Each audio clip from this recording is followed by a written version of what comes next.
Déjà, merci de nous accueillir dans le hall du Sorano. On est très content d'être là et de pouvoir, je vais rapprocher juste un petit peu le micro vu qu'on n'est que tous les deux, ça peut être un peu intime. Et donc en fait, moi la première chose que j'aurais aimé te demander, c'est, donc toi tu es directeur du théâtre depuis combien de temps ? C'est la 6e saison que je propose, quoi. Enfin, ok, Supernova en l'occurrence, mais toi tu as pris tes fonctions quand exactement dans le théâtre ? J'ai été nommé très exactement en juillet 2015 et j'ai pris mes fonctions en mai 2016, officiellement. Ok, très bien. Et le festival, tu l'as tout de suite mis en place ? Et dès la première saison, j'ai eu envie de créer un espace dédié à la jeune création. Ouais. Et alors, du coup, donc c'est la 5e édition réelle du festival, puisque l'année dernière on n'a pas pu le faire évidemment, mais ça devrait être la 6e. Ok.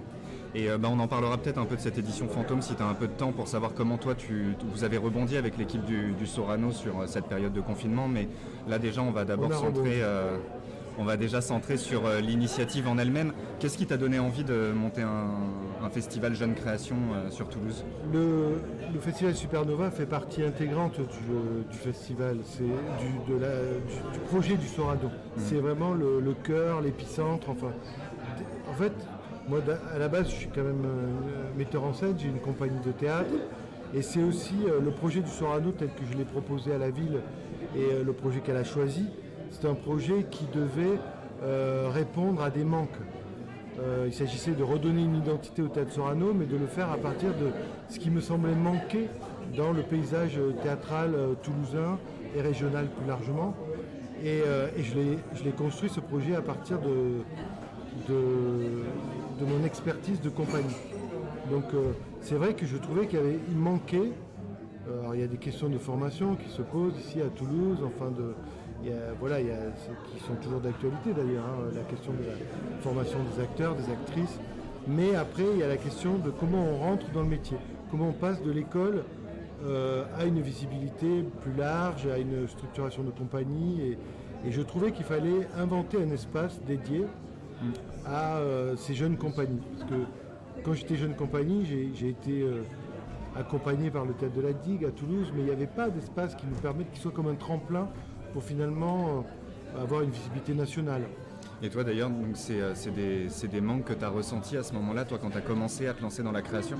Complètement, c'est-à-dire que j'ai été accompagné, je ne peux pas me plaindre parce que c'était une compagnie qui était plutôt privilégiée, mais c'est vrai que en fait on est une compagnie qui a bien fait le travail en région, qui est bien implantée, mais qui n'a jamais eu le véritable relais pour sortir de cette région. Et il fallait inventer un dispositif pour permettre à de jeunes compagnies, aujourd'hui, de s'implanter en région, mais d'aller au-delà aussi. Okay. Et on l'a fait avec Supernova, mais pas que, puisqu'on a de la diffusion de jeunes créations également tout au long de la saison. Ouais. En fait, je ne sais pas où il faut regarder. Nulle part. Là, tu as la caméra qui est juste là. Je vois la caméra. En fait, moi, je regarde Flore de temps en temps si jamais elle a des problèmes de son. Tu regardes la régie, l'ordi. Et mais moi, tu peux me regarder moi. Je te regarde toi. Mais je sais qu'il y a peut-être des gens qui nous écoutent, donc... Voilà, mais après, on leur posera les questions et tu répondras directement, mais dans l'absolu, tu n'es pas contraint par ton regard. On est en plus dans ce hall plein de vie ce soir, après la représentation du spectacle de Marie Clavagera. Qu'on va voir tout à l'heure, qui va venir nous rejoindre. Absolument. Je lui ai dit qu'elle avait tout le temps qu'elle voulait, parce qu'elle voulait aller fumer une clope avec ses comédiens, ce qu'on comprend très bien. Et je vais continuer avec toi, parce qu'on n'a pas fait le tour du tout. Non, j'ai pas fini d'ailleurs de dire des choses sur Supernova, parce que du coup, donner un espace au sein du Sorano et avec des théâtres partenaires et en inscrivant le projet du théâtre dans des réseaux, c'est ça qui permet. Le Sorano, c'est un théâtre qui est pas le plus gros théâtre de Toulouse, qui a certes des moyens, mais pas suffisants pour faire émerger toute la jeunesse ou répondre à tous les manques. Donc, quand on n'a pas assez d'argent, eh bien, il faut s'inscrire dans des réseaux d'amitié, des réseaux professionnels qui permettent de faire connaître et d'aller chercher des soutiens ailleurs. Donc c'est ce qu'on fait avec notamment le réseau Impatience, qui est le réseau qui est le festival, le plus gros festival en France de jeunes compagnies et d'émergence. Le réseau Fragment qui permet de montrer des maquettes. le réseau Puissance 4 qu'on a créé pour accompagner plus spécifiquement des projets comme la compagnie de Marie, 3-4 compagnies qu'on accompagne au long cours pendant 3 ans, et puis aussi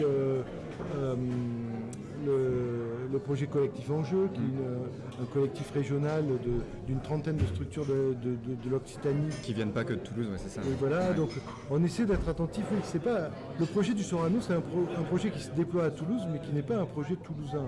C'est vraiment un projet régional et national, puisque là on est sur le point de devenir scène conventionnée d'intérêt national à récréation pour les théâtres émergents. Donc ça c'est vraiment le projet. Mais du coup ça me pose la question de te demander à quel moment, comment est-ce que tu as vécu toi l'évolution du festival au cours des 6 saisons qu'il y a eu? Le premier festival, je me souviens, c'était 5 spectacles je crois. D'accord. Aujourd'hui on est à 12 spectacles, 12, dont 8 créations cette année. On a 5 chantiers de création, on a un workshop dirigé par un artiste qui est invité pour travailler avec des jeunes acteurs. On a des lectures, découvertes d'auteurs, des rencontres pro. En fait, c'est devenu pendant 3 semaines un temps d'effervescence assez considérable. Ouais. À la base, c'était juste un temps de programmation de 5 spectacles et c'est devenu véritablement un festival. Ouais, bien sûr. Une fête pour les jeunes. Et tous les lieux t'ont tout de suite rejoint dans le processus, qui sont maintenant déjà dans le festival ou pas? Au départ, il y avait quelques lieux partenaires, mais assez peu.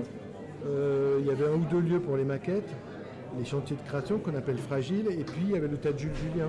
Aujourd'hui, en termes de partenariat au sein de la métropole toulousaine, il y a le théâtre de la Cité, il y a le théâtre Garonne, il y a Jules Julien, le théâtre des Mazades, il y a le Vent des Cygnes, il y a le TPN, il y a l'espace Roguet. En fait, c'est grâce aussi à tous ces lieux qu'on a pu multiplier les propositions. C'était vraiment l'enjeu, et aussi c'est une manière d'impliquer sur la métropole les autres théâtres dans ces problématiques de jeune création, parce qu'on sait bien qu'on ne peut pas les régler tout seul.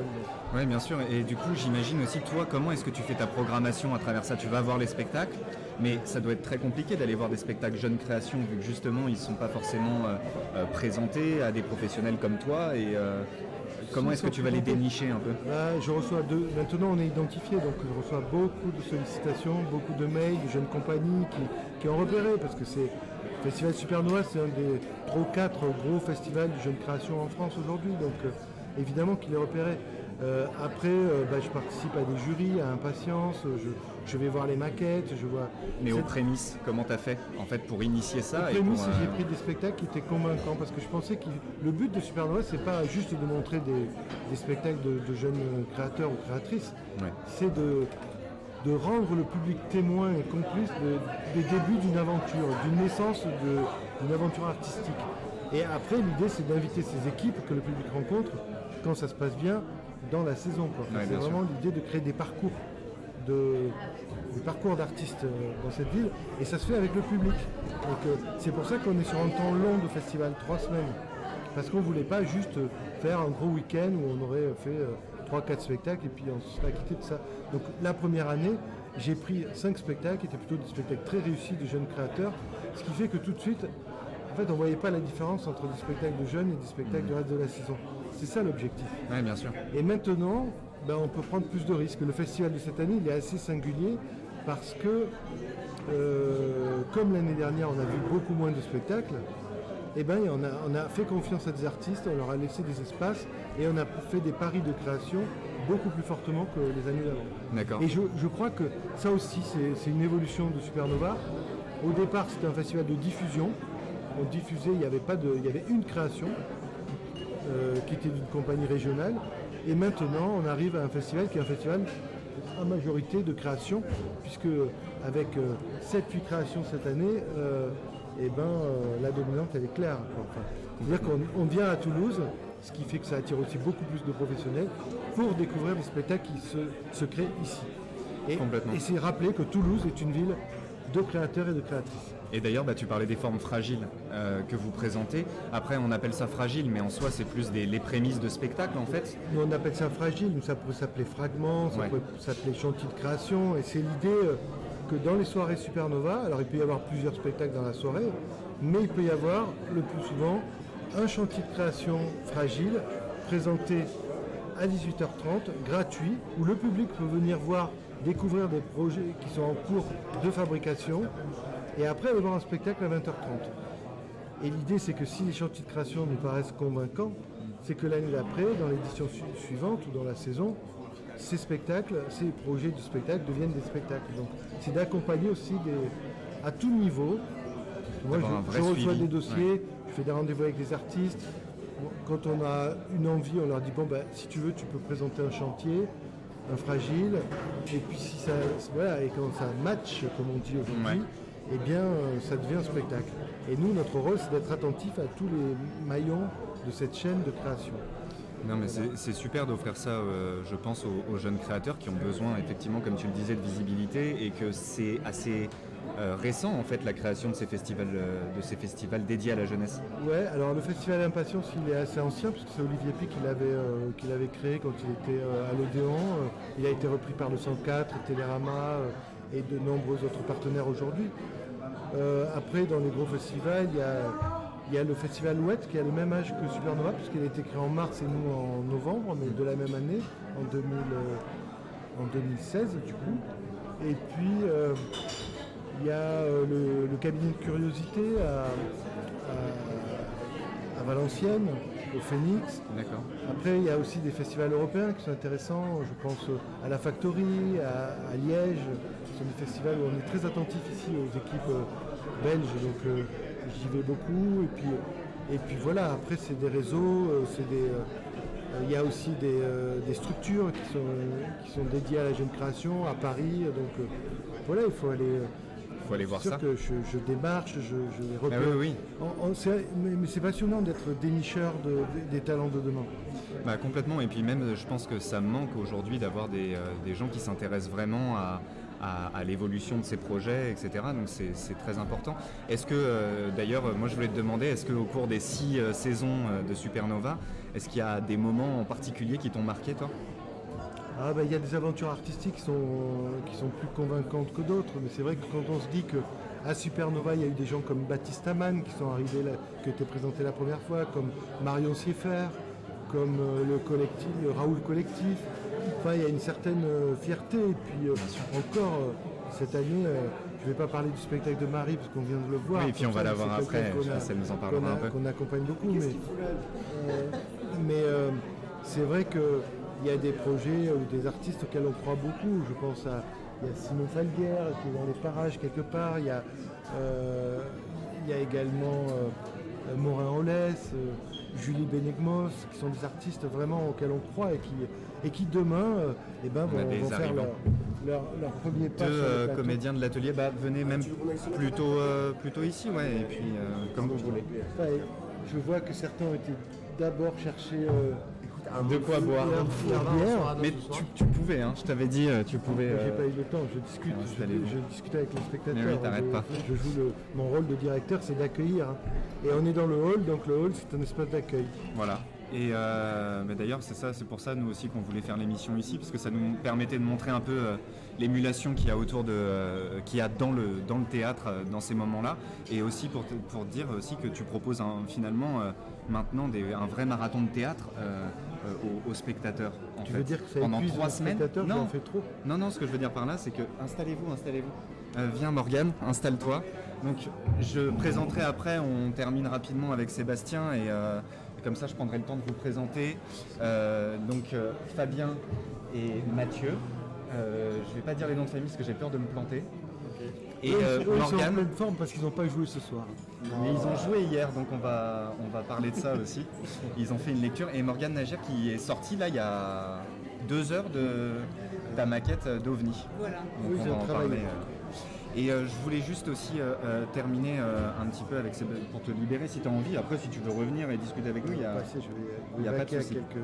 Mais je voulais te demander aussi, toi, sur cette édition-là, est-ce que là, sur le temps qui reste à parcourir du festival, tu as des choses que tu as envie, j'imagine tout, mais... On n'est pas encore à mi-festival. Ça fait déjà un peu plus une semaine, on est mardi. Ça fait une semaine que ça a commencé. Et il reste encore toute cette semaine qui est extrêmement chargée, puisque ce week-end, entre jeudi et dimanche, on a 5 spectacles à découvrir. Donc c'est énorme. Mais je trouve, et on peut enchaîner certains spectacles. Je crois aussi c'est ça qui est passionnant, c'est que dans un festival, c'est qu'on peut voir plein de choses, on peut prendre plus de risques, on peut vivre plus intensément qu'aller un soir au théâtre. C'est ça l'aventure. Alors voilà, il y a des choses qui plaisent plus que d'autres, mais c'est pas grave. Moi, ce qui me plaît à Supernova et ce qu'on retrouve vraiment cette année, comme il y a 2 ans, c'est que j'ai l'impression que le public se donne la liberté de recevoir des formes extrêmement différentes et de ne pas les juger, d'accepter que certaines choses soient moins réussies que d'autres. Parce que c'est le jeu du théâtre vivant, quoi. Enfin, et on pardonne à cette jeunesse qui est en création, on pardonne beaucoup de choses parce que voilà, il y a beaucoup de générosité, beaucoup d'engagement, beaucoup de radicalité aussi et de choix, des spectacles qui déroutent. Mais moi, ce que je trouve assez passionnant, c'est de regarder le monde à travers les créations qui sont présentées à Supernova. C'est vraiment un filtre, il faut laisser et pas trop intervenir. Pas trop, parce que évidemment je choisis les spectacles, mais j'essaie aussi de laisser, de ne pas être que mes seuls critères de goût ne soient pas les critères de programmation. C'est ça d'ailleurs, tu en parles avec ton équipe, j'imagine. Bien sûr, il y a des concertations avec Karine, avec Julie, enfin j'interroge beaucoup, mais mon équipe, tous les collègues avec qui je travaille, parce que franchement il y a un travail de réseau très important. Julie pourra raconter la puissance 4, puisqu'elle en fait partie aujourd'hui. Donc voilà, c'est vraiment, parfois je reçois un SMS, un collègue qui me dit tu devrais vraiment aller voir ça. Donc c'est comme ça aussi que se fait le repérage. Oui, c'est du bouche à oreille. On est dans la découverte, mais faut... Et tu te laisses surprendre aussi parfois par des gens que tu n'as pas forcément vus ou tu vas les... Bien sûr, oui, okay. Surtout sur ce festival. Il y a beaucoup de choses que je n'avais pas vues quand je les ai programmées, mais je connaissais les artistes. Et après, parfois je programme des spectacles, non pas parce que je les aimais, parce que je pense que c'est important de le faire. Ouais. C'est des gens comme Rebecca Chaillon, pour le coup j'aime beaucoup Rebecca, mais il y a des choses où je me dis tiens, c'est pas du tout ce que j'ai envie d'aller voir moi, mais je pense que c'est bien pour le public, c'est bien pour ces artistes, c'est bien... Dans ce que ça défend aussi, je pense que quand on est directeur d'un lieu, il faut vraiment, surtout avec un projet comme ça, sur un temps comme Supernova, il faut vraiment ouvrir le spectre le plus largement possible pour que la jeune création explose dans toutes ses formes, quoi. Enfin, et dans des écritures de plateau, des textes, des formes plus silencieuses, des choses ovniesques aussi, on en a pas mal cette année. Ça vient souvent de la Belgique d'ailleurs. Beaucoup d'audace, quoi. Enfin, Et c'est ce que tu as envie de préconiser dans ce festival. D'ailleurs, il y a la question de la vitalité. D'un monsieur qui s'appelle Nous avons un téléspectateur. Il demande quelles sont tes envies pour la prochaine édition du festival. Alors, généralement, je ne pense pas au festival de l'année d'après avant d'avoir fini celui-ci. Donc, j'ai déjà des intuitions, j'ai déjà repéré des choses, je me dis tiens, ça pourrait être pas mal pour Supernova, mais honnêtement, à ce jour, je n'ai pris aucun engagement pour l'année prochaine. Mais j'en ai déjà trop, si je veux. Ok, très bien. Je regarde les maquettes, voir comment ça se passe, voir qu'est-ce qu'on va pouvoir accompagner. Oui, parce que c'est une maturation aussi de programmer un festival comme celui-là. Ça demande au moins une année de recherche et de découverte, quoi. J'attends qu'on me dise quels seront mes budgets pour l'année prochaine, pour faire un festival. Voilà, il y a un certain nombre de paramètres économiques, parce qu'aujourd'hui, le festival coûte cher. D'ailleurs, je remercie tous nos partenaires, vraiment, on en a beaucoup. Public. Est-ce que tu peux faire des petits remerciements La ce soir ? ville de Toulouse, la région Occitanie, la DRAC, l'État, le conseil départemental et quelques mécènes privés qui nous accompagnent bien, dont cette année AG2R La Mondiale qui nous soutient notre vitalité artistique. D'accord. Voilà, on aurait dû faire l'émission devant le... Ah, on peut le bouger si tu veux, on peut le mettre derrière. Je les ai cités, AG2R La Mondiale. Je crois que la vie du hall est beaucoup plus importante à montrer. On te libère si tu as envie de... Merci, je passerai vous saluer peut-être à la fin. Pas de souci. Discutez bien, dites pas trop D'ailleurs, de si mal. tu as j'ai une question, je l'envoie. Ouais, déjà, t'hésites pas. Et aussi, si tu as une recommandation culturelle à faire ou des choses que tu as, hormis Supernova, des trucs que tu as lus, un film que tu as vu, etc. Et si tu veux venir nous en parler à la fin. Moi, j'ai envie de dire, et tu vas voir, je te facilite la transition. Vas-y. Il faut lire absolument les textes de Valérian Guillaume. c'est vraiment un jeune auteur à découvrir. Très bien. Donc du coup, on va enchaîner directement là-dessus, j'imagine. Ce que tu veux, c'est ton émission. On va. Ouais, je sais pas comment. Excuse-moi du coup ton prénom qui est dans l'émission aussi. Pour ceux qui nous écoutaient. Merci à toi, Sébastien. À bientôt au Sorado. Supernova, c'est jusqu'au 27. Il y a plein de spectacles, alors venez. Supernova, c'est jusqu'au 27. Voilà. Super, merci beaucoup Sébastien. Tiens, installe-toi, je vais vous faire un peu de place. On est un peu en randonnion. Le micro, je fais quoi? Que je le recule un peu? C'est bien, là, comme ça, on entend bien. Flore, le son, tout va bien, parce qu'on a eu des petits problèmes de son. On peut y aller, vous pouvez porter la voix. Bon, c'est chouette, je suis trop content de vous avoir là. J'ai un peu l'impression d'être au centre du truc et que tout le monde me regarde, ce qui est le cas. Donc vous êtes sortis là de la salle. On va commencer déjà par vous présenter, je trouve ça bien. On va faire un petit tour de table.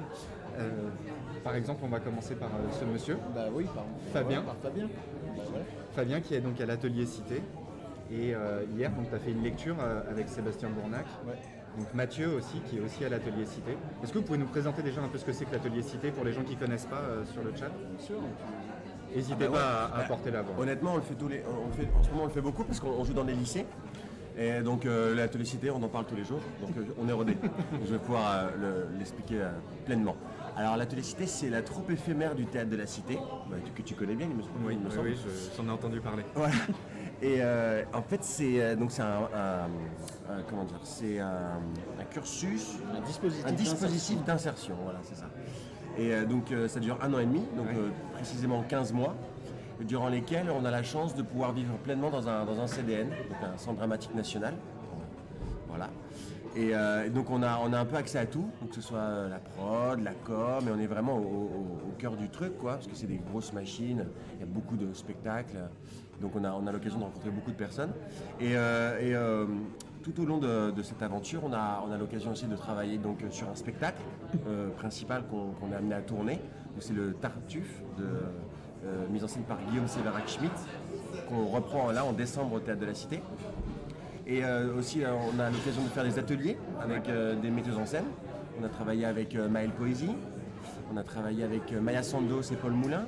Il y a aussi des rencontres un petit peu impromptues qu'on organise entre nous. C'était une année un petit peu spéciale avec le Covid, donc on avait des plages horaires à habiter.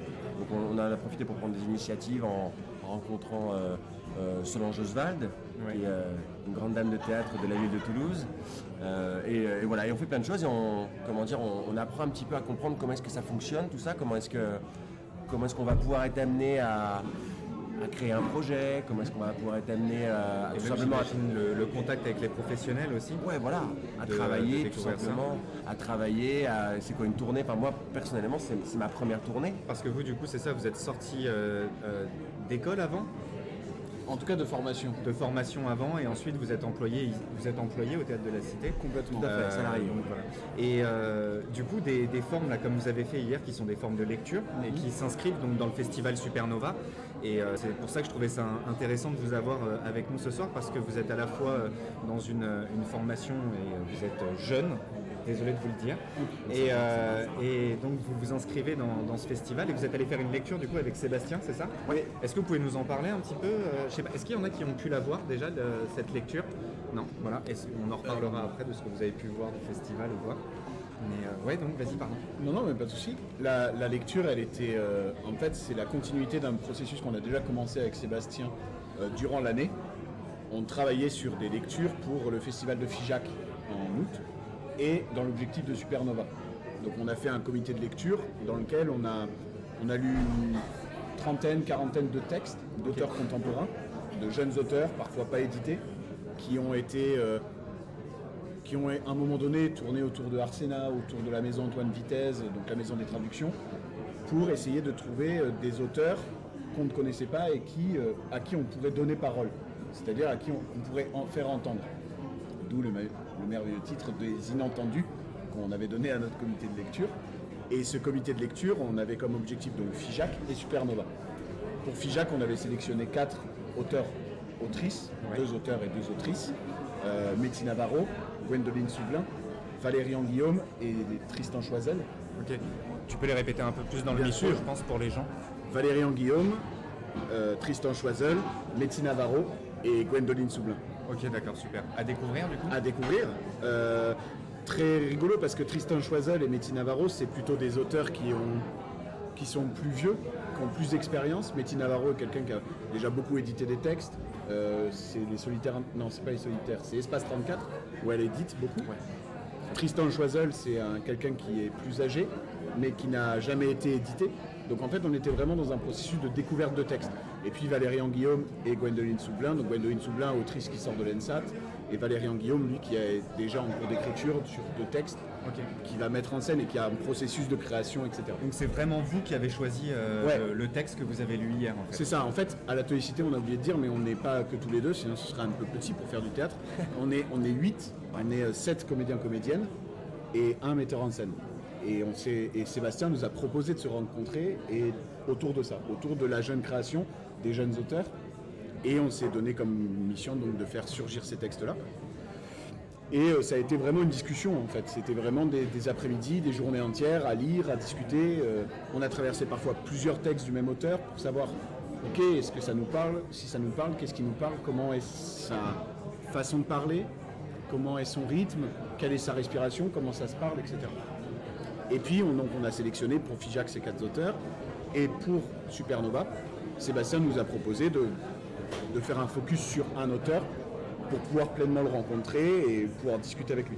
D'accord, c'est super. Et notre choix s'est arrêté donc sur Valérian Guillaume, transition toute trouvée avec ce que disait tout à l'heure Sébastien. Ouais, très bien. Et du coup, comment dire, cette lecture, vous allez la refaire ou pas? Non, c'était éphémère. Un one-shot comme ça hier qui s'est passé. Et ça s'est bien passé? Vous avez eu de bons retours sur le texte, etc. Sébastien nous a dit tout à l'heure qu'il était très content. En fait, on a dû se séparer un petit peu, encore une fois, parce que en fait, la première pièce, donc Richard dans les étoiles, qu'on avait lu à Figeac, on la lisait tous ensemble, vraiment les 8 de l'Atelier Cité. Et on l'avait préparé, on l'avait travaillé, beaucoup travaillé d'ailleurs celle-ci.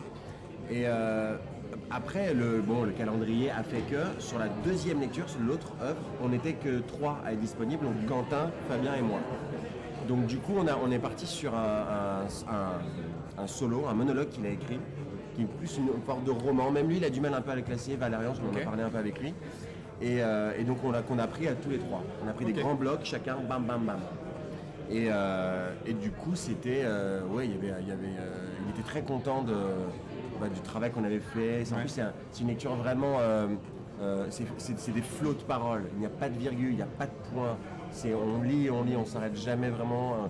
Vous trouviez votre propre rythme à l'intérieur de ça. Sébastien disait que et assez justement, c'est un plan séquence. D'accord.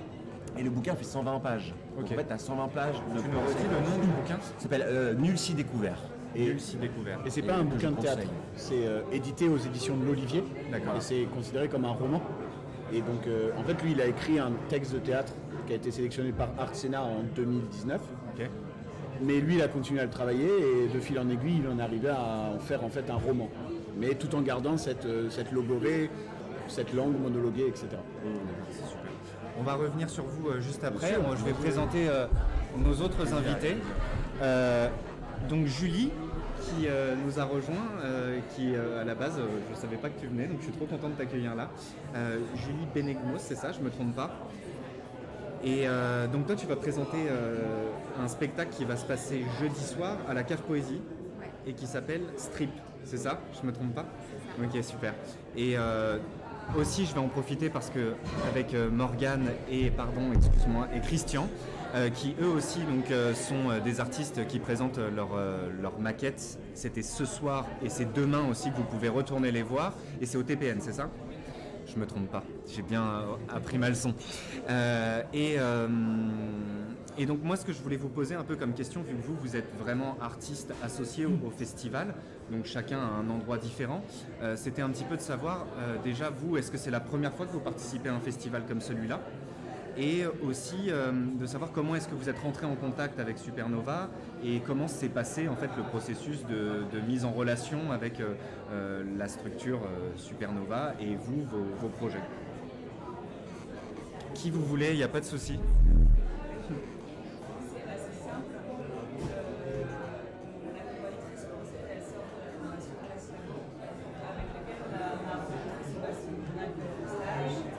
Ah, ouais, faut qu'on... Suite à cette formation Classe Labo, on a pu rencontrer Sébastien. La compagnie 13.7, elle s'est formée et étant toulousaine, à travers nos différentes créations, on a noué un dialogue avec le théâtre Sorano. Et sur OVNI, on l'a invité à venir voir le travail dans des répétitions. Et suite à ça, il nous a proposé une maquette au festival. D'accord. Voilà. Mais tu parlais de la classe labo. Qu'est-ce que c'est un peu la classe labo? Tu peux nous en Alors la classe labo, pour faire très simple, c'est un peu sur le même modèle dont on a pu discuter sur les formations qu'il y a à Toulouse. C'est une formation d'insertion professionnelle avec des modules où 10 comédiens, comédiennes porteuses de projets. Parce que là, les comédiens et comédiennes sont plutôt amenés à aussi faire de la mise en scène, vont avoir un panel avec des stages, avec des artistes et avec tout ce qui est comment monter une compagnie. Donc l'administration, la comptabilité, toutes ces joyeusetés. Voilà, et c'est vraiment à vocation de faire compagnie, de monter un premier projet professionnel. D'accord. Et ça s'est bien passé? Vous êtes content de comment ça s'est passé Ce soir, la maquette? Oui, on est très content avec tout ce que ça implique d'une maquette. Ça s'appelle Fragile, donc on était très contents. Elle était un petit peu stressée, mais du coup demain c'est la deuxième et ce sera plus détendu. Alors attendez, parce que je crois qu'on a des questions. Je regarde sur des messages. Je me fais. Oui, c'est ça. Et donc oui, c'est juste parce que Marie va nous rejoindre, c'est ça. Excuse-moi Flore, je reçois les messages un peu tardivement. Et donc aussi, pardon, excusez-moi, je perds mon fil. Comment ça... Donc du coup tu nous disais, oui, comment Sébastien est venu vous voir, il est venu vous voir où?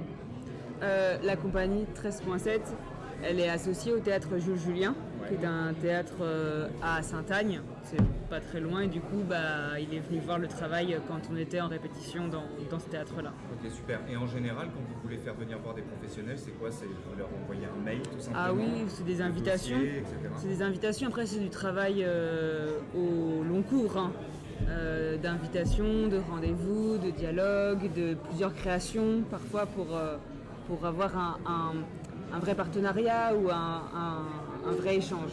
D'accord.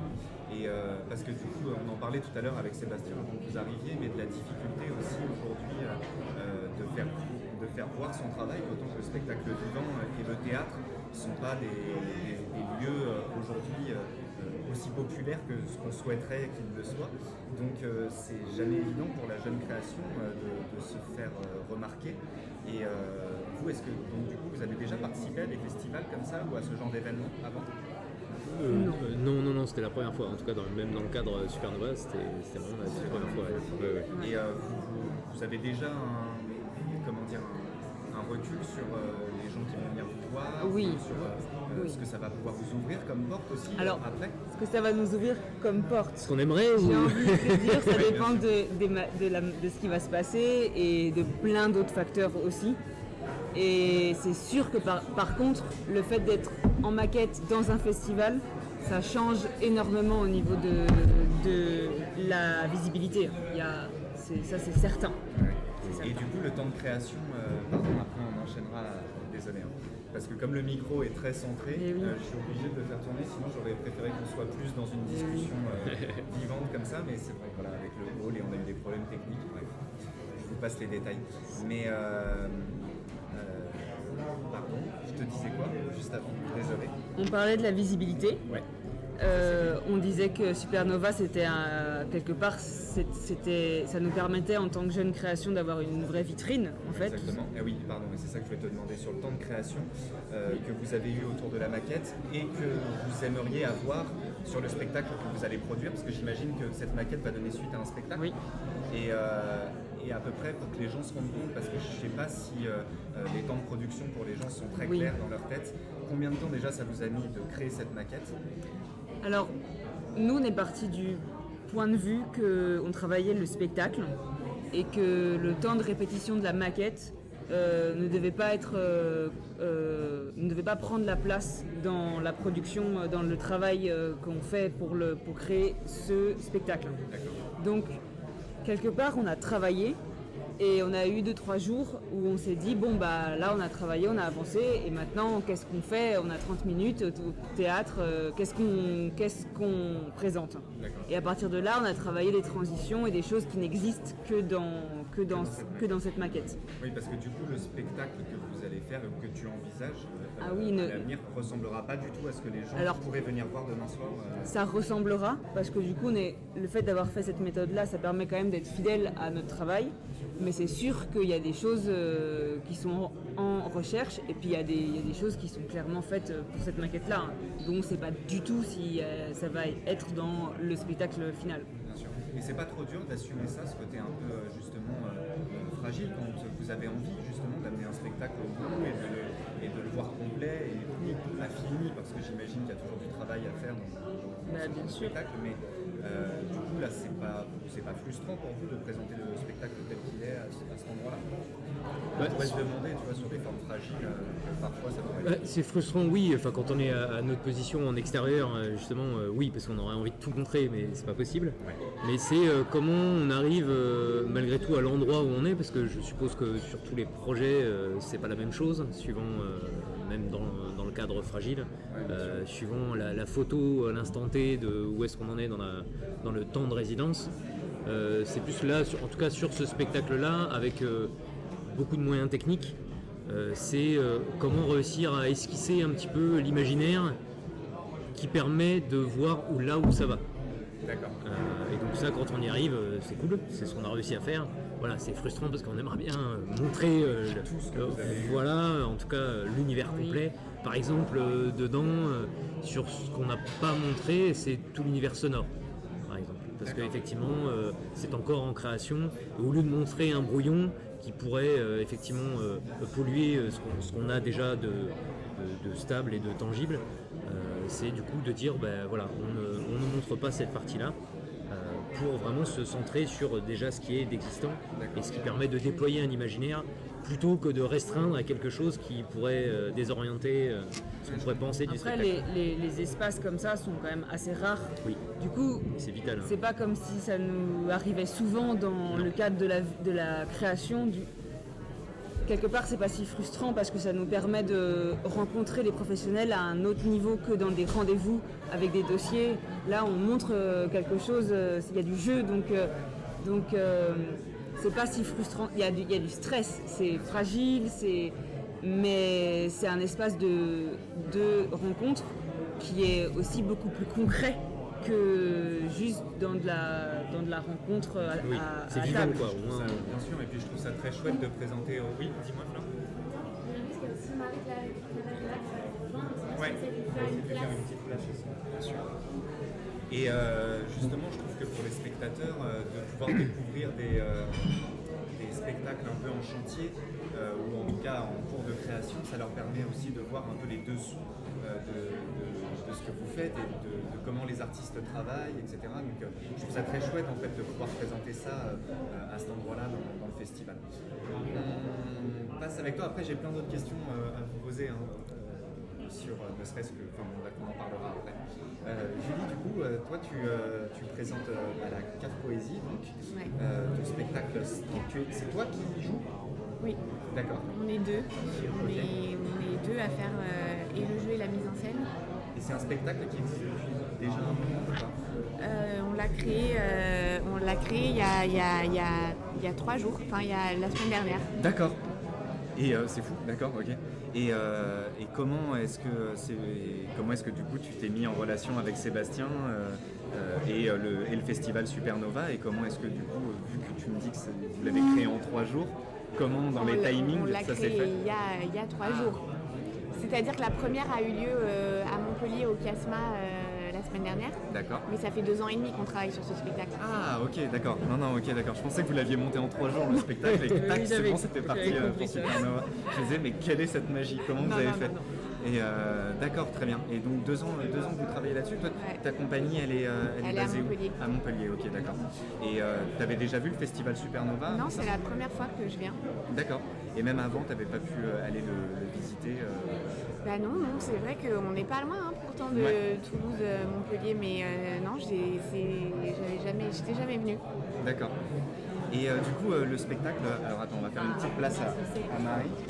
On a trop d'invités apparemment ce soir. Bienvenue Marie, qui vient de sortir de scène. Je termine du coup avec Julie parce que donc on est un peu, c'est ce que je disais, on a eu des petits problèmes techniques donc je suis obligé de bouger le micro un peu en fonction des gens qui parlent. On n'aura pas nos micros mains, je pensais qu'on aurait ça mais non. Est-ce que tu peux nous parler un peu du spectacle vu que pour l'instant personne ne l'a vu et que sûrement des gens vont venir le voir jeudi. Est-ce que tu veux nous en parler un petit peu? Du coup c'est un spectacle qui parle de striptease. D'accord. Et qui questionne ce qu'est la mise à nu aujourd'hui dans notre société. D'accord. Et voilà, c'est un spectacle assez intimiste. En fait, les gens sont avec nous sur le plateau. C'est une jauge de 50 personnes maximum. Et voilà, et on peut faire aussi l'expérience de salon privé. D'accord, ok. Tu l'as déjà fait? Dans mon spectacle ou en vrai, tu veux dire? Est-ce qu'avec ce spectacle-là, tu l'as déjà fait? Ah oui. Ok, d'accord. Et ça se passe comment? Parce que du coup, c'est on verra, on va pas spoiler du coup, pour les gens qui viendront voir. Mais là, c'est curieux, je suis intrigué du coup. Je suis content d'aller voir ça jeudi. C'est jeudi, vendredi et samedi. Jeudi, vendredi, samedi. Ok, super. Quelle heure?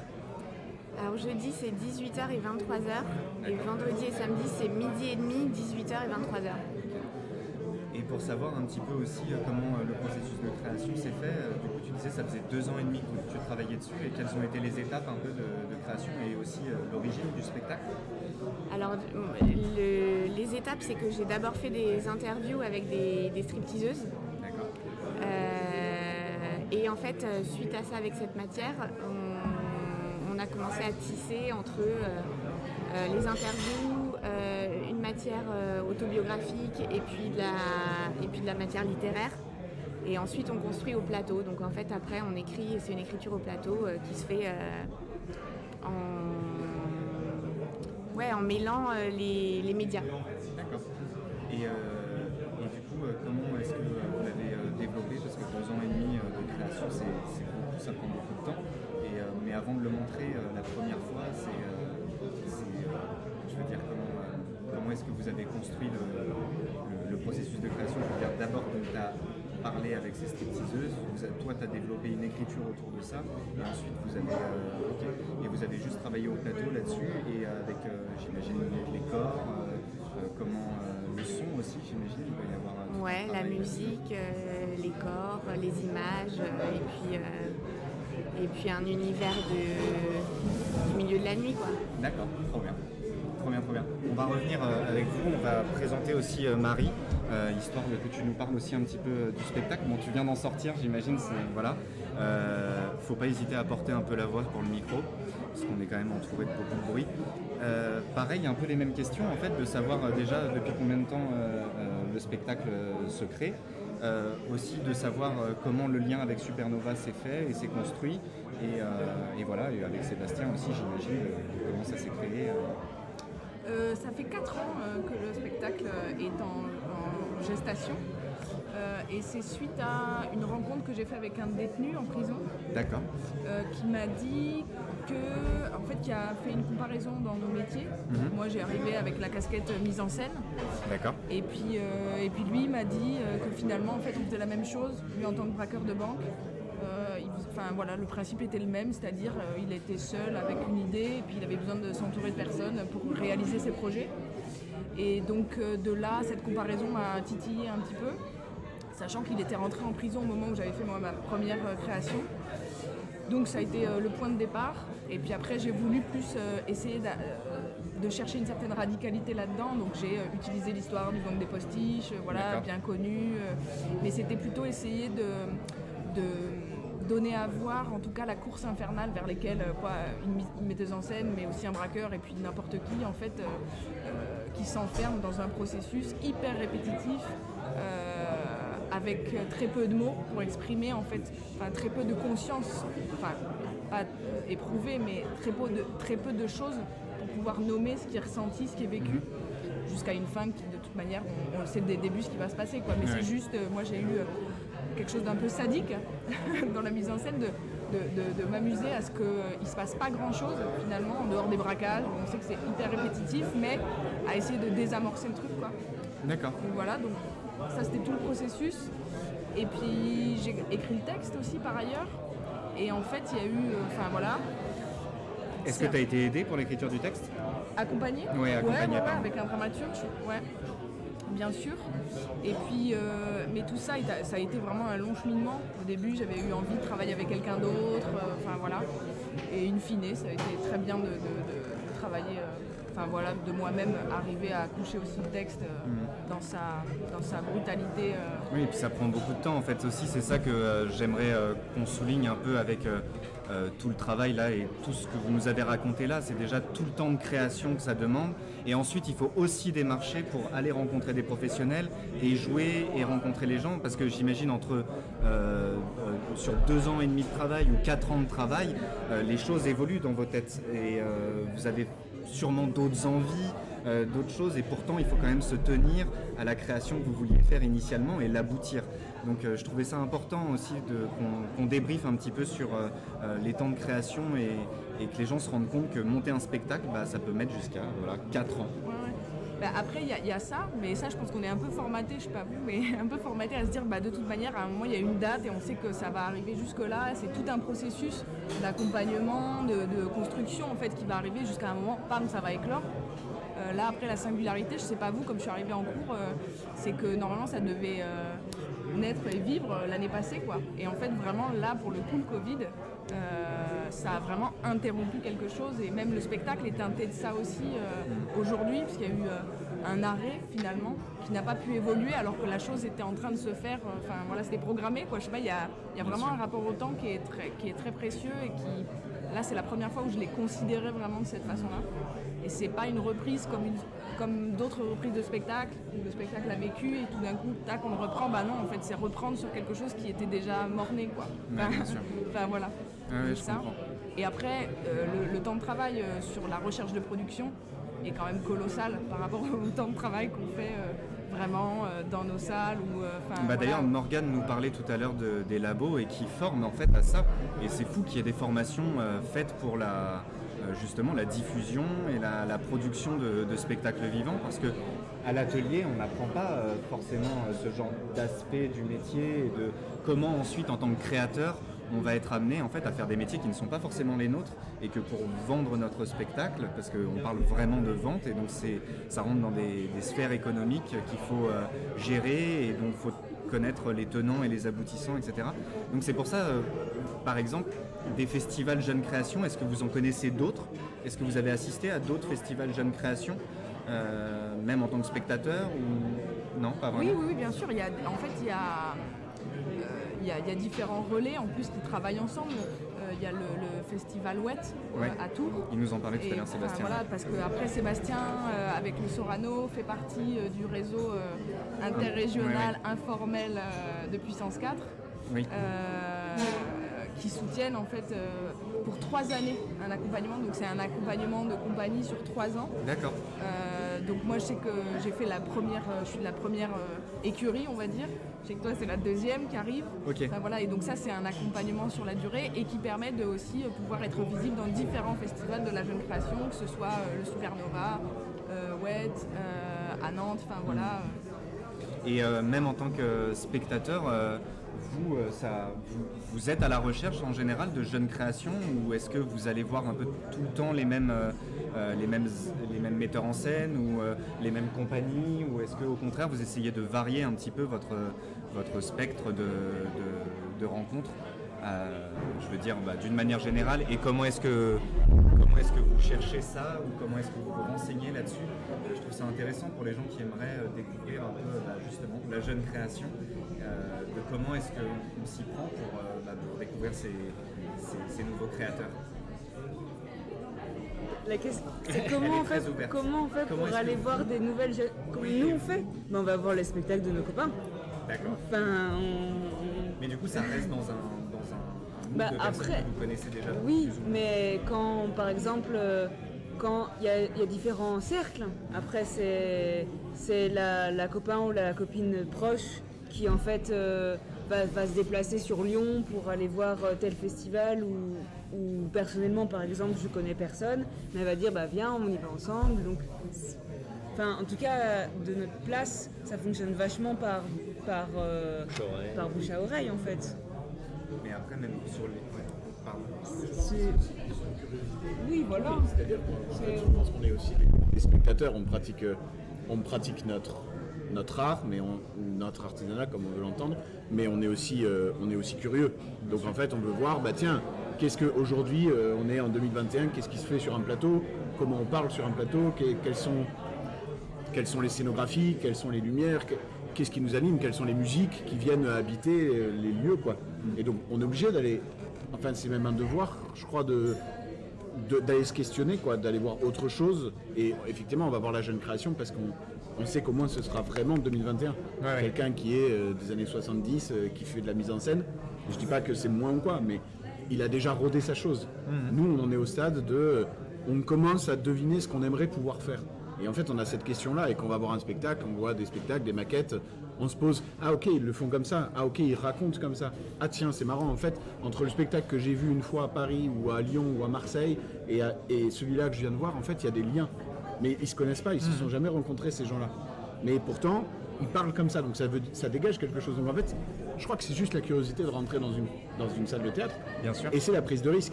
C'est la prise de risque de se dire, bon, ce soir je vais peut-être passer 2 heures au théâtre, je suis pas sûr, à la fin, in fine, de me dire j'ai aimé ou j'ai pas aimé. En fait, cette question-là, elle se met direct de côté. On va voir autre chose et on ouvre la porte pour se dire, tiens, qu'est-ce qui se passe là-bas? Comment on fait? Oui, bien sûr. Mais d'ailleurs, c'est pour ça que c'est un peu... C'est un peu la question, justement, c'est que nous, on est régulièrement dans les théâtres et on y passe du temps. Mais aujourd'hui, est-ce qu'il y a d'autres manières d'aller découvrir du théâtre, même pour des spectateurs qui ne sont pas avertis, en fait? C'est ça que je veux dire. Par exemple, ne serait-ce que les sites internet, les réseaux sociaux et tout ça, est-ce qu'aujourd'hui, vous avez l'impression que vous pouvez découvrir des choses à travers ces autres plateformes, ou est-ce que vraiment il faut passer la porte du théâtre, aller chercher le programme et vraiment se renseigner et rencontrer... c'est une question vraiment moi que je me pose. Est-ce qu'aujourd'hui les spectateurs ont un accès direct à la création, quoi, et est-ce qu'ils peuvent suivre les nouvelles générations qui ramènent du travail, une nouvelle vision des choses, et donc voilà, moi c'est un peu ça que j'aimerais savoir, si vous avez un peu des pistes là-dessus pour les gens. Non, j'ai pas de piste, plus une sensation, c'est plus que il y a toutes ces infos, mais après il faut être actif dessus. Effectivement, quelqu'un qui aurait envie de voir du théâtre, que ce soit jeune création, ancien, établi, s'il est novice complet, effectivement il faut de toute façon prendre le risque et tester. Donc il y a toutes les infos, mais elles parviennent qu'à partir du moment où on fait la démarche de. Et vous, dans vos démarches de compagnie, comment est-ce que vous faites votre communication, par exemple? Comment est-ce que vous travaillez autour de ça? Moi j'ai déjà, pour un spectacle, on a déjà fait de la com avec des sous-bocs dans des bars. D'accord. Pour essayer de faire cette chose-là. Je pense que la question du public, c'est une question vraiment complexe. Et par exemple, je suis pas sûre que l'opération de com elle ait vraiment marché. Voilà, il aurait peut-être fallu qu'il y ait 10 000 sous-bocs à ce moment-là, mais il y a une question de quantité aussi. Mais vous avez des pages internet? Oui, mais qui regarde les pages internet? Qui va taper théâtre local toulousain dans une page internet? Qui va aller sur Instagram pour aller s'abonner à une... Enfin, ça reste quand même ces médiums-là, à mon sens, mais je ne suis pas du tout experte là-dedans, à mon sens, reste quand même si ça paraît très ouvert, reste quand même dans des vases qui sont quand même clos de milieu culturel en fait. C'est pas inintéressant, mais c'est ma sensation. Ouais, je comprends. Mais je crois qu'en tout cas, en tant que compagnie, on peut être un peu trop obsédé par plus une quête de réseau professionnel aussi, de programmateurs qui pourraient voir le travail pour que la chose évolue, avant même de... Parce qu'a priori, on n'a pas de lieu, il n'y a pas de... Avant même de se questionner sur, tiens, le public, on est tellement... je sais pas vous, mais moi, je me sens tellement coupée de réelles rencontres, et donc c'est que dans des cadres, des fois, moi j'ai beaucoup de plaisir à voir mon travail rencontrer des spectateurs, un travail assez radical on va dire dans sa forme, dans des temps de festival. Même si ça peut être brutal, parce que festival ça veut dire tu vois plusieurs spectacles qui se comparent les uns aux autres et tout ça, mais en même temps c'est dans ces moments-là où il y a une émulsion qui se crée quoi. Ouais, bien sûr. Et c'est là où il peut y avoir plus des rencontres informelles, mais en règle générale quand on fait des tournées, quand on va à tel endroit ou tel endroit, là on est quand même très, très souvent coupé. Ouais. Donc après la question des réseaux, on va dire impalpables, les espaces de rencontre, je sais pas si ça se rencontre vraiment à cet endroit-là, le spectacle vivant. En tout cas, moi, peut-être je suis un peu ringarde. Non, mais je suis assez... Mais en fait, en ce moment, on travaille beaucoup avec des lycées. Parce qu'on a on a un spectacle qui s'appelle Faustus, qu'on a travaillé avec Dan Gemet et Valérie Crouzet. Et on a une enceinte, 3 costumes, 3 chaises, et on joue dans les salles de classe, même les salles de classe devant les lycéens. Et en fait, on parle pratiquement à chaque fois, on fait un bord plateau après à chaque fois avec eux, on discute. Et il y a un rapport en fait, c'est exactement ce que tu disais Christian, c'est le spectateur actif en fait. Mais ça c'est un truc qui est presque sociétalement plus trop présent en fait, qui est presque en dehors de notre temps. Par exemple là il faut se déplacer à un endroit, dans ce temple un peu où on va ouvrir les portes et tout. Enfin, c'est un peu pessimiste malheureusement, mais en fait il y a vraiment un truc qui est en décrochage presque. Et donc en fait revisiter du coup, comme tu dis par les réseaux, etc., la re-rencontre d'un nouveau public, elle est complexe parce qu'en fait au bout d'un moment il va falloir quand même faire un acte qui est en désaccord total avec la manière de vivre l'art aujourd'hui. Il y a des batailles qui ont été un peu menées, Netflix, tout ça, qui ont été gagnées par des gens qui...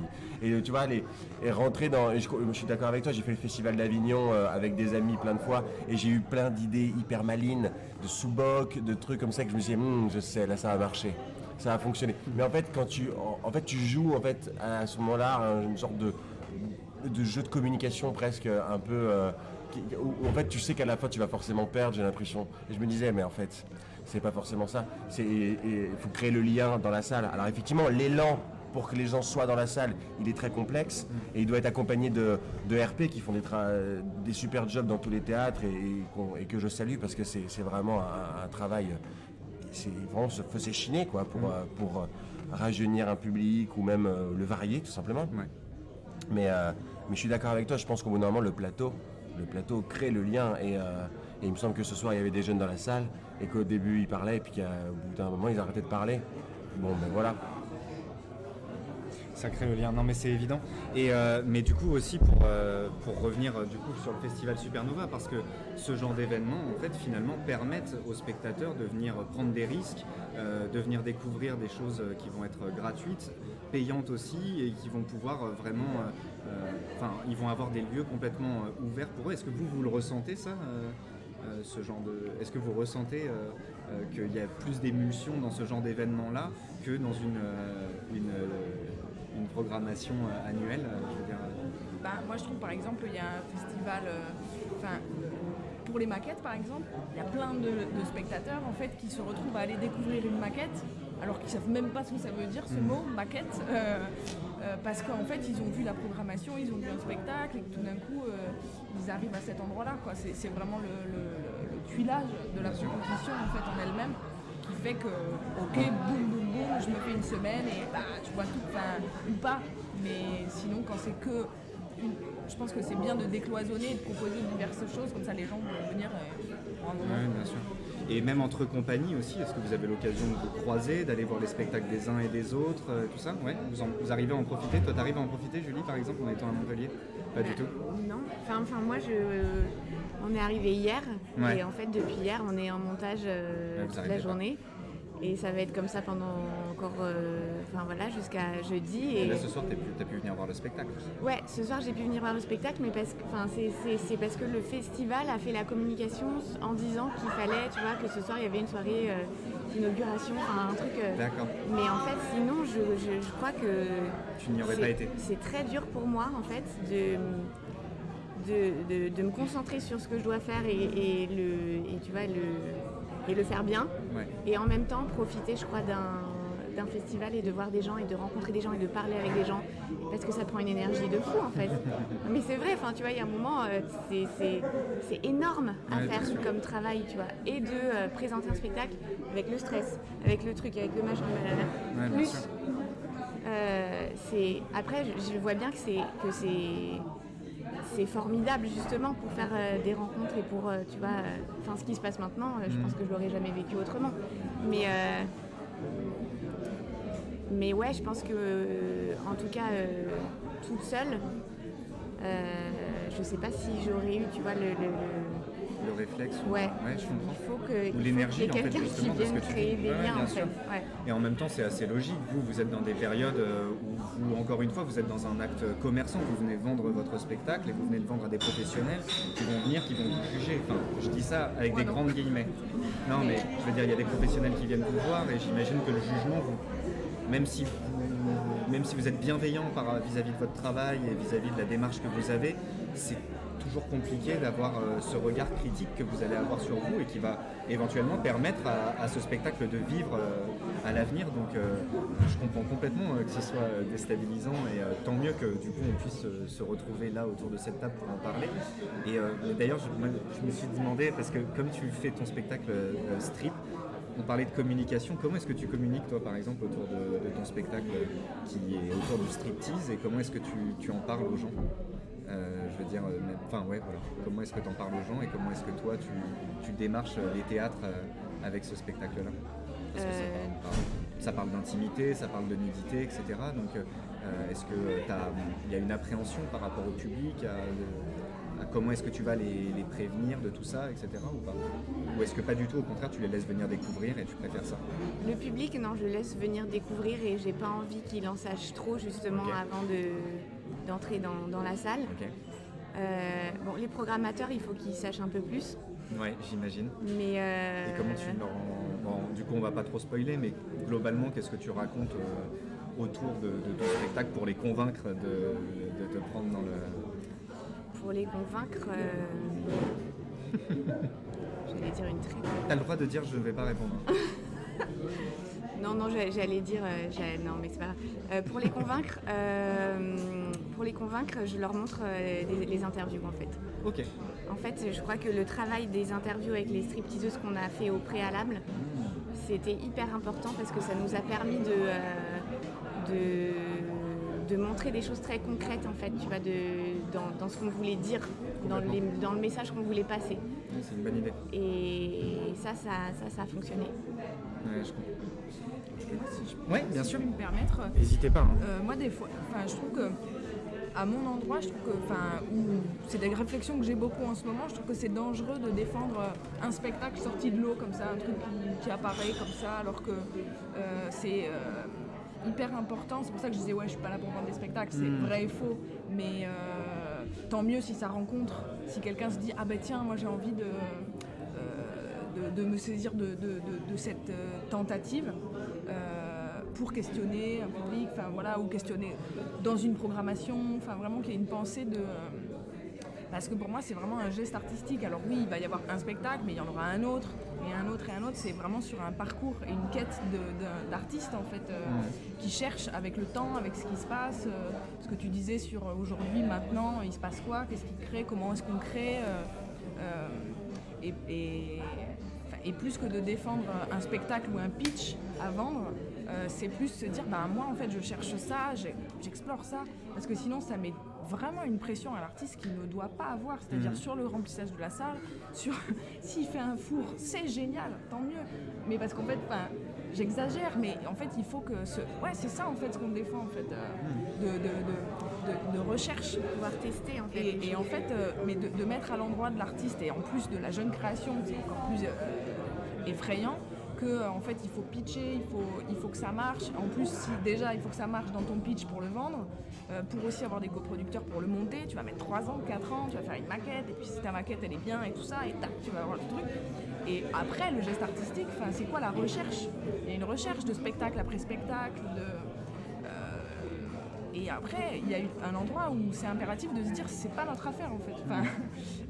Il y a des choses à mettre en place, la question du public, évidemment, mais aussi, je dis pas qu'il faut faire des spectacles qui provoquent le rejet, et en même temps, le gang à un certain endroit, il vient questionner quelque chose, il vient déranger. C'est pas un spectacle où tu ressors en te disant « Wow, j'ai passé un super moment ». C'est compliqué, quoi. Mais après, c'est accompagner un spectateur là-dedans, dans une démarche, et c'est aussi discuter avec les futurs programmateurs sur des histoires de fidélité, sur des histoires de quête. D'accord. Je trouve que c'est ça qui est... Oui, non, mais c'est intéressant de voir... Pardon. Non, vas-y. Non, mais parce que c'est intéressant, parce qu'en fait, ça répond presque aux questions que tu disais sur le public, etc. C'est-à-dire, on ne peut pas se dire qu'on va être productif. On ne l'est pas. De fait, on n'est pas productif.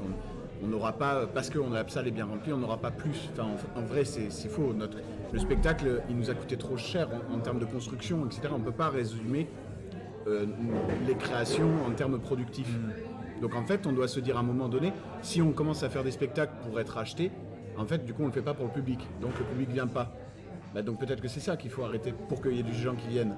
Tu vois, est-ce que mettre un spectacle sur Facebook, est-ce que en live, est-ce que ça résout quelque chose ? Bien sûr. Je suis pas sûr. Il y a des gens qui le voient, mais ils voient pas l'humain, ils voient Netflix en fait, en moins bien. Parce qu'on n'a pas les moyens de Netflix, on n'a pas 180 millions pour faire un épisode, tu vois. Complètement. Donc du coup, oh là, à 18 €, et encore. Non mais on peut pas être dans ce rapport-là, parce que si on est dans ce rapport-là, on s'enferme. Et on est perdant d'avance, comme tu dis. Oui, et puis on s'enferme en termes de création, même on se dit, mais non mais je pourrais pas faire ça, de toute façon je pourrais pas faire ça, et puis de toute façon ils viendront pas voir ça. Non, stop, arrête, pose tout, fais ce que tu veux faire, ce que tu défends, c'est ce que tu dis, et je trouve ça très juste, on se doit d'être à cet endroit-là. Si nous on l'est pas, c'est fini, hein, on peut rentrer chez nous et puis on ne fait plus rien. Ouais, voilà, c'est ça. Non, mais on ne fait plus rien. T'es obligé, tu vois. Tout à l'heure, je me disais, mais en fait, t'es obligé de venir. Tu peux pas faire autrement. Si tu veux voir du théâtre, oui, bien sûr. Tu vas. Alors, des fois, le théâtre, il peut se transformer. C'est-à-dire que c'est pas forcément une salle. Ça peut être une autre salle, une salle qui n'est pas dédiée à ça. Ça peut être une classe. Ça peut être complètement autre chose. Ça peut être la rue. La rue est un espace aussi. Bien sûr. Mais tu es obligé de dire à l'autre, en fait, moi je pourrais pas faire plus que ça. À un moment donné, il faut que tu viennes. Et ça empêche le productif de ça, ça empêche l'aspect, je vais faire 4 spectacles en même temps, mais mes 4 spectacles ce sera pareil, juste que je vais changer, c'est le texte, et comme ça il y aura plein de coproducteurs parce qu'ils adorent ma mise en scène. Oui, non, parce qu'en fait, je vois mais non, parce qu'en fait ce qu'ils veulent, c'est ce que tu dis toi. C'est comme ça que tu auras des gens dans ta salle. Cet endroit-là, mais tu vois, c'est une question, mais c'est une question c'est aussi la même question de combien de temps tu joues. Oui, bien sûr. Aujourd'hui, je sais pas, nous en tant que, on peut se considérer comme jeune création, etc., jeune spectateur, combien de fois on a vu un spectacle qui restait plus de, allez, je vais être gentil, je vais dire 10 jours. Ah ouais. Jamais. Ouais, bien sauf sûr. qu'en fait, est-ce que c'est pas sur le 10 jours, c'est une grosse production. Ben ouais, mais est-ce que c'est pas sur du temps long? Est-ce que en fait, tu vois, le spectacle qu'on a vu ce soir, là c'est ce soir, il est comme ça, demain il va évoluer un peu parce qu'il va prendre conscience du lieu, après-demain il sera encore différent. Tu vois, c'est marrant, le strip, tu le joues, ça veut dire que tu le joues quasiment 9 fois, 10 fois. 7 fois. 8 fois. 8 fois. Tu vois, déjà c'est quelque chose. C'est-à-dire que dans une même journée, tu le fais 3 fois, tu accumules des choses de l'espace, des gens qui viennent là. Il y a un truc quoi. On est sur un territoire, on n'est pas dans un cinéma. Non, mais bien sûr. Et parce qu'il va falloir, excuse-moi, c'est parce qu'il faut qu'on avance un peu. Parce que moi j'avais une dernière question un peu générale pour vous tous.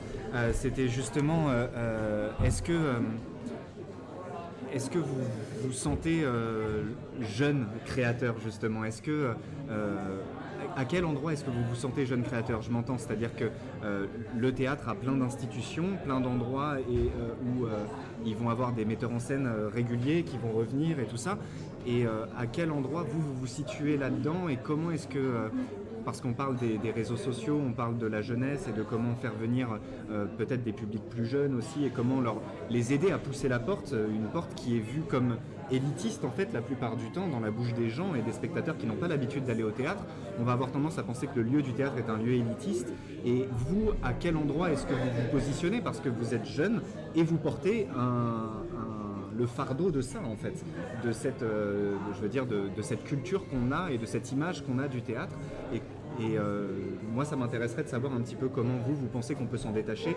Donc, je pense à travers les fonds du spectacle, enfin les spectacles que vous traitez et tout ça, mais aussi sur l'ouverture aux autres publics. Donc, moi, ça m'intéresserait d'avoir rapidement un rapide regard sur ce que vous faites là-dedans au niveau de la relation avec le public, au niveau de vos spectacles.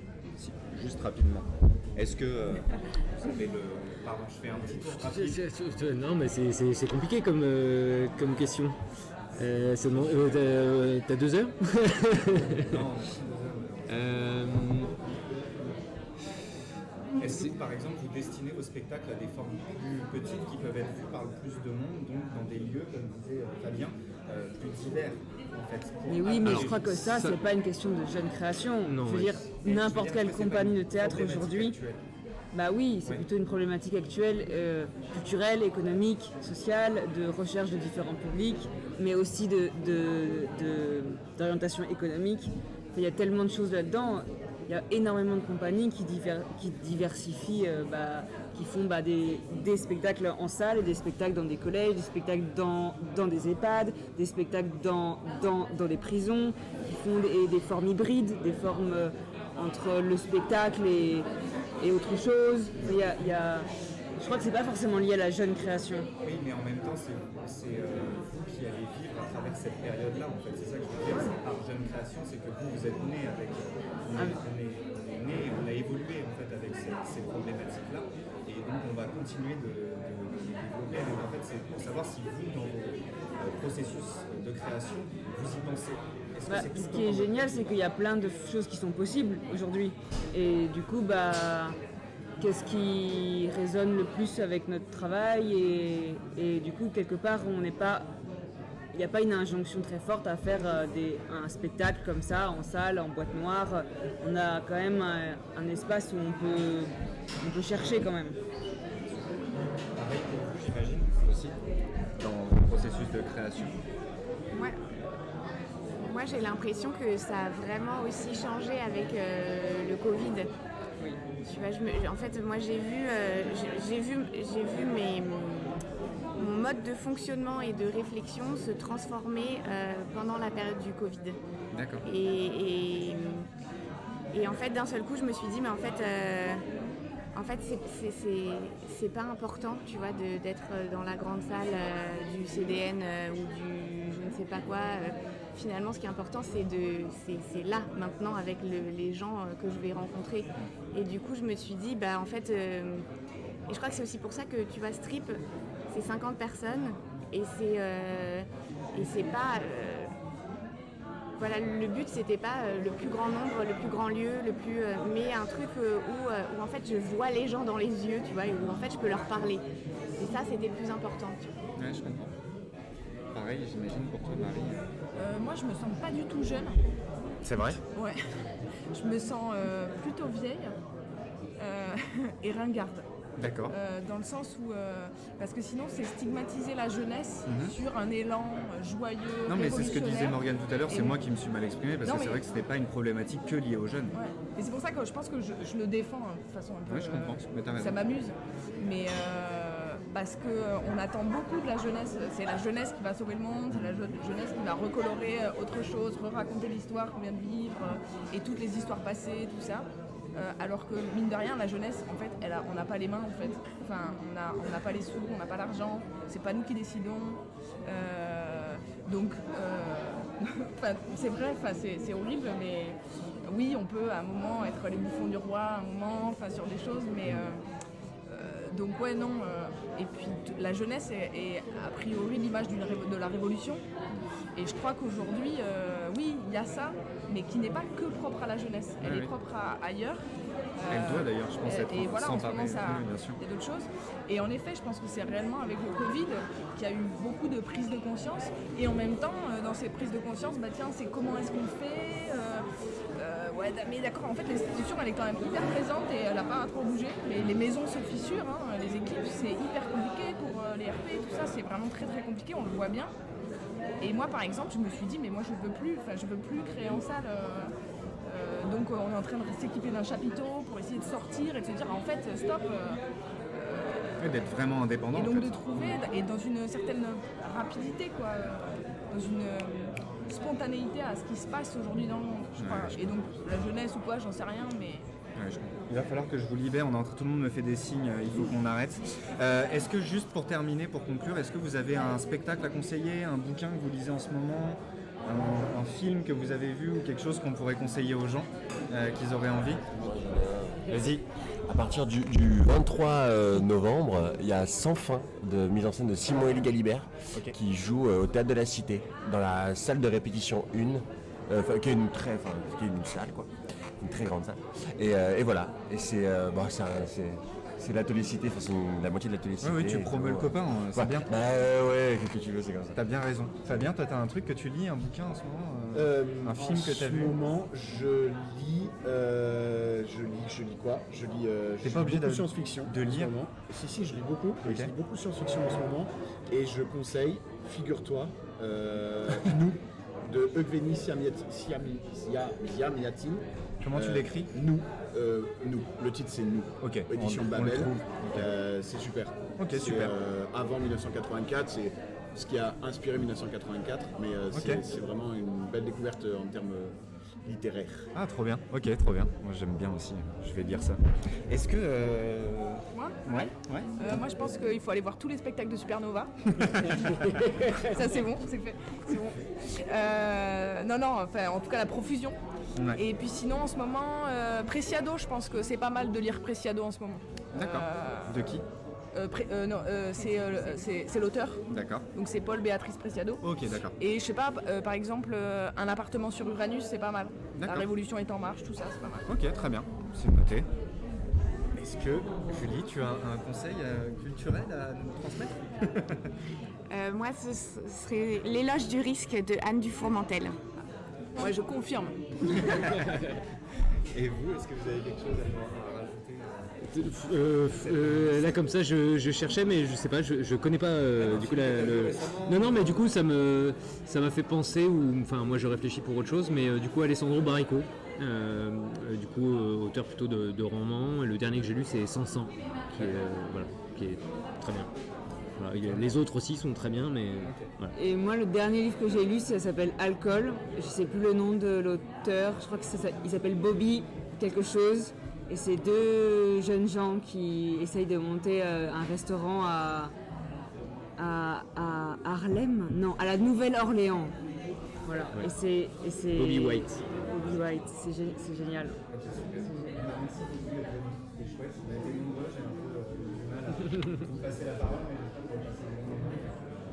C'est super.